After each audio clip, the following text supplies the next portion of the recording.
আসসালামু আলাইকুম। বাংলাদেশে সম্ভবত শেখ হাসিনার দাপটের পর অর্থাৎ গত ১৭-১৫ বছর যদি আমরা বলি শেখ হাসিনার দাপট ছিল। ১৫ বছর না, গত ১৫ বছর না, এর আগের অর্থাৎ ইউনূস সরকারের আগে ১৫ বছর যদি আমরা বলি শেখ হাসিনার দাপট, একক দাপট, এরপরে কিছু আওয়ামী লীগের নেতা-ফেতাদের দাপট, পরিবারের দাপট।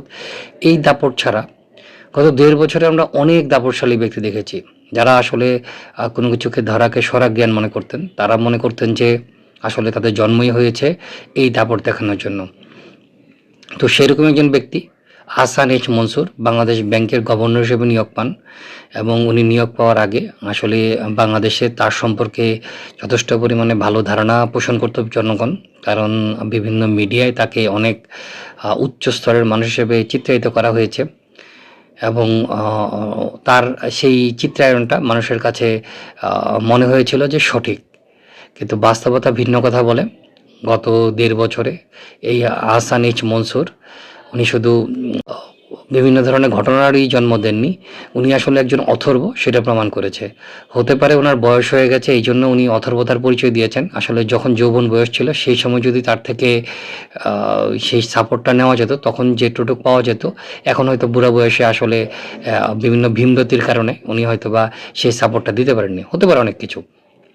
তবে একটা জিনিস আমাদেরকে শিক্ষা দিয়েছে যে আসলে মিডিয়ার মাধ্যমে, পত্রিকার মাধ্যমে যদি কাউকে অনেক বড় করে ধরা হয়, আসলে তার থেকে যে খুব একটা ভালো কিছু আশা করা যায়, সেটা আশা করাটা বোকামি।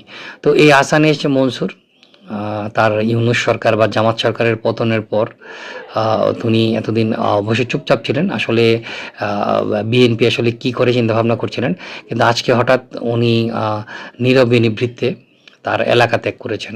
অর্থাৎ উনি বাংলাদেশ ব্যাংকের যে তার চেয়ার ছেড়ে চলে গেছেন, এবং ওনাকে যখন সাংবাদিকরা প্রশ্ন করেছে, সাংবাদিকরা বলেছে শুনেছি আমি আর নেই, তাই উনি চলে যাচ্ছেন। বলেন, আমি পদত্যাগ করিনি, আমাকে রিমুভ করা হয়নি, গণমাধ্যমে দেখেছি, তাই আমি বাসায় চলে যাচ্ছি। কি একটা আশ্চর্যজনক ঘটনা না? একজন দাপটশালী ব্যক্তি, যিনি কাউকেই পাত্তা দিতেন না গত ১.৫ বছর, ওনার আচরণে কর্মচারীরা, বাংলাদেশের কর্মচারীরা বিরক্ত ছিল, ব্যবসায়ী প্রতিষ্ঠানগুলো বিরক্ত ছিল, আর সবচেয়ে বড় যে বিষয়টা ছিল যে পুঁজিবাজারে তার বিরুদ্ধে বিভিন্ন সময় বিক্ষোভও হয়েছে, ক্ষোভ কেউ দমিয়ে রাখতে পারেনি। তো সেই ব্যক্তি নীরবে নিভৃতে চলে গেলেন, আর সেই নীরবে নিভৃতে চলে যাওয়ার পর বাংলাদেশ ব্যাংকের গভর্নর ডক্টর হাসান এইচ মনসুরের স্বৈরাচারী আচরণের বিরুদ্ধে সর্বস্তর কর্মকর্তাদের বিক্ষোভ হয়েছে। তো সব কিছু মিলিয়ে আমরা বলতে পারি যে গত ইউনূস সরকারের আমলে যে আমরা সুশীল সমাজ বা যোগ্য লোকদেরকে নিয়ে আমরা যেসব গর্ব করতাম, আসলে সেই গর্বটা ধূলিসাৎ হয়ে গেছে।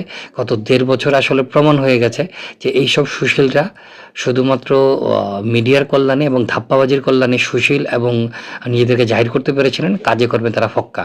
গত ১.৫ বছরে তারা বাংলাদেশকে কী দিয়ে গেছে সেটা আমরা গত ১.৫ বছর নিজেরা যেমন হারে হারে টের পেয়েছি, ইতিহাসও এর ব্যাপারে অনেক কিছু লিখবে। তবে এইসব হাসান এইচ মনসুরদেরকে আসলে বিচারের আওতায় আনা উচিত, এবং বিচারের আওতায় আনা উচিত এই জন্য যে একজন অযোগ্য ব্যক্তি যখন যোগ্যতম একটা পদ পায় এবং সেই পদের অপব্যবহার করে, সে যেন মানে ছাড় না পায়, সেই জন্যই, যাতে ভবিষ্যতে কেউ এই ধরনের অপকর্ম করার সাহস না পায়। এই জন্য এদের বিচারের আওতায় আনা উচিত, বিচারের আওতায় আনলে তাদের কঠোর শাস্তির ব্যবস্থা করা উচিত। ধন্যবাদ।